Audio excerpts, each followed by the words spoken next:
Welcome to Last Minute Lecture. This free chapter overview is designed to help students review and understand key concepts. These summaries supplement, not replace, the original textbook and may not be redistributed or resold. For complete coverage, always consult the official text.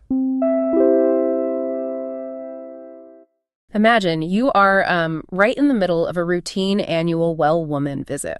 Oh yeah, the classic scenario. Right. You're moving through your checklist, vitals are perfect, everything is totally normal. But as you're wrapping up, your patient pauses and she points to her neck or maybe, right under her arm. Let me guess. A skin tag. Exactly. And she asks, can you do something about this? She just wants it gone. Which makes sense, right? Because they snag on things. They really do. And while your first instinct as a clinician might be to just dismiss it as purely cosmetic, especially when you're hunting for bigger things like hypertension, removing that tag is actually a really vital clinical skill for you to have. It absolutely is. So today's mission for this deep dive is mastering Chapter 50 of the Advanced Health Assessment of Women text. Acrochordonectomy. Yep, acrochordonectomy. We are going step by step through the presentation, the actual procedural management, and what that tiny little lesion is actually secretly telling you about her metabolic health. I love that we're talking about this because patients bring these up constantly. I mean, they don't usually hurt, but they are incredibly irritating for the patient. For sure. Chafing against bra straps, catching on necklaces. Exactly. And they cause a lot of self-consciousness. Right. But as advanced practice clinicians, we really have to look past that superficial complaint, Right. We have to seamlessly integrate the physical assessment with the clinical interpretation. And the procedural management, all in one single visit. So let's just jump right into the what and the where. So clinically, we're looking at an acrochordon, which the text defines as a flesh-toned papillomatous cutaneous lesion. Which is a very fancy way of saying a skin tag. Right. And we don't need to review basic skin anatomy for you guys, but let's talk about the specific histology here, because what's going on microscopically dictates how we manage it later, right? That is the perfect place to start. If you want to safely remove these, you have to understand how they are built. So microscopically, a skin tag is basically a hyperplastic epidermis. Meaning just an overgrown outer layer of skin. Yeah, but the critical feature isn't just the outside. It's what that layer encloses.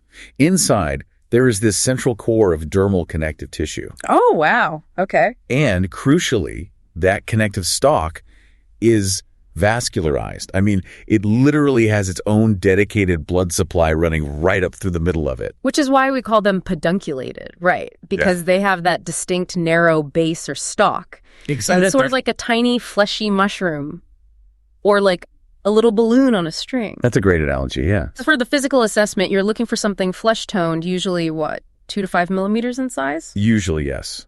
Though they can get bigger. And where do we find them? Like, I know they can technically grow anywhere, but they have favorite spots, don't they? Oh, they definitely have preferred microenvironments.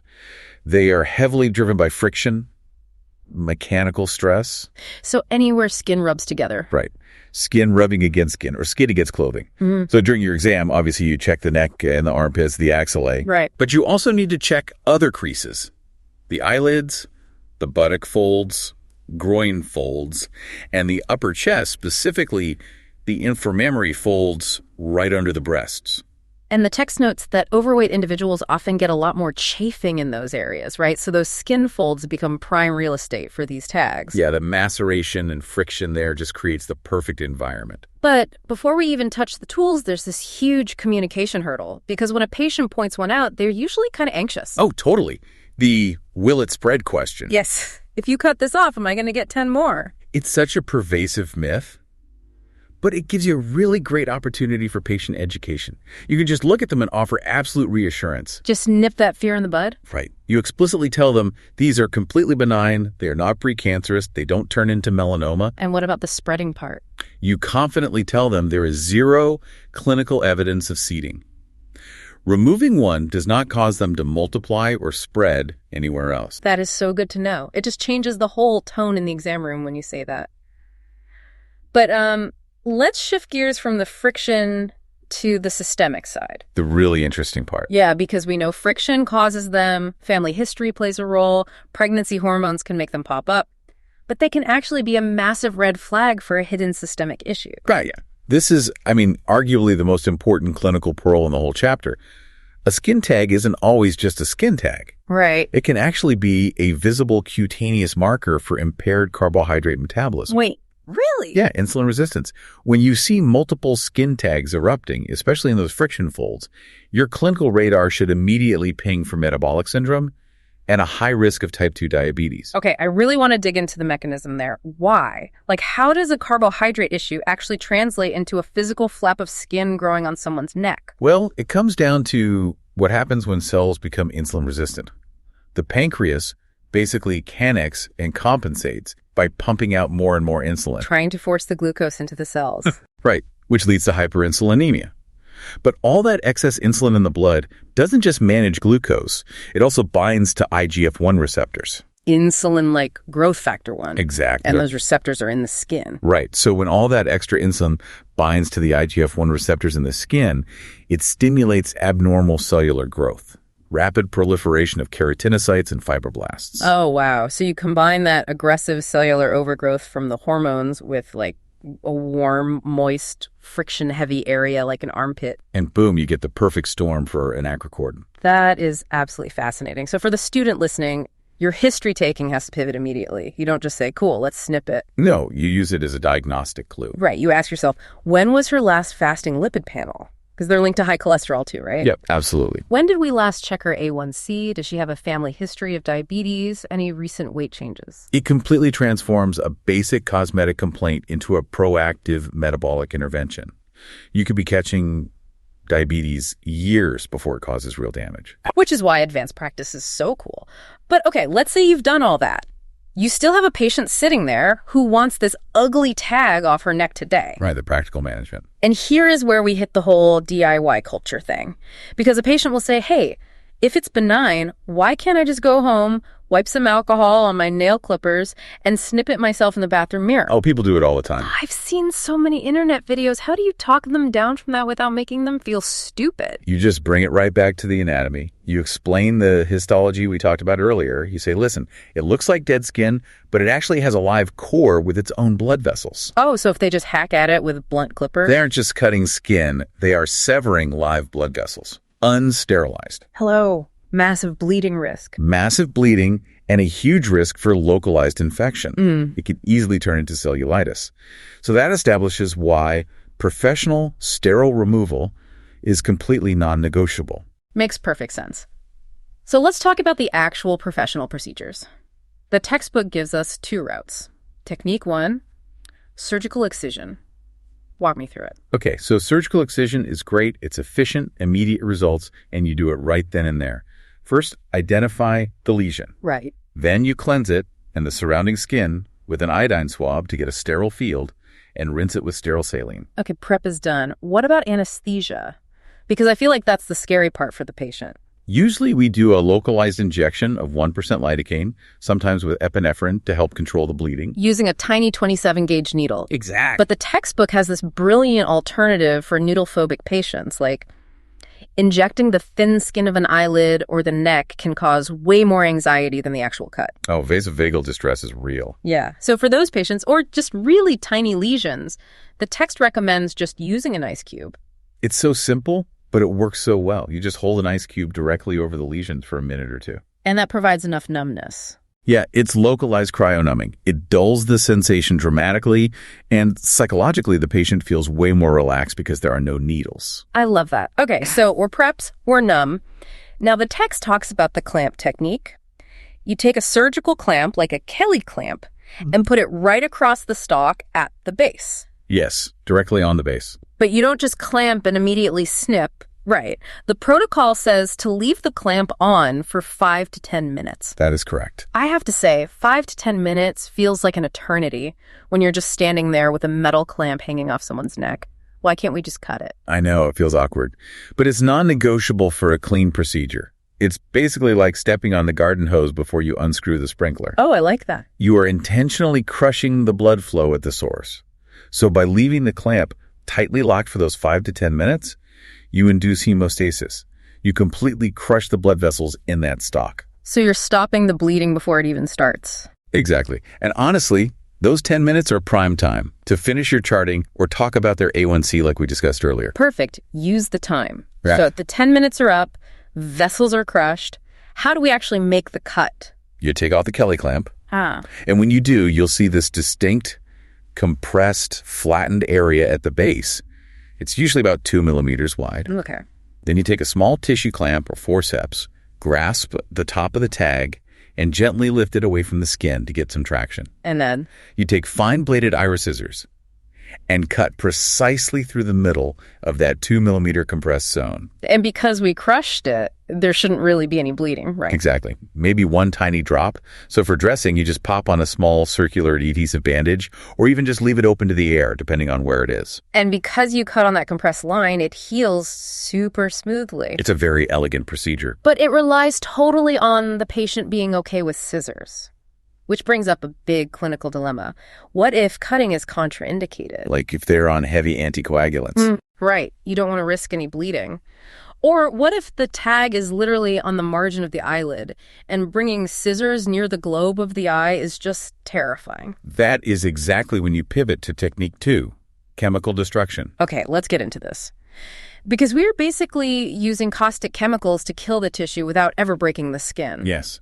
We use agents to denature the proteins in the lesion. But because these chemicals are so corrosive, your safety prep has to be flawless. I mean, putting an acid like TCA a millimeter away from a patient's healthy eyelid skin sounds incredibly stressful to me. It's liquid, it spreads. How do we stop it from just burning their healthy skin? That is the most critical step. You have to build a physical barrier first. Standard practice is to take a cotton-tip swab and apply a thick layer of petroleum jelly completely around the base of the lesion. Like a little moat. Yes, exactly like a watertight moat.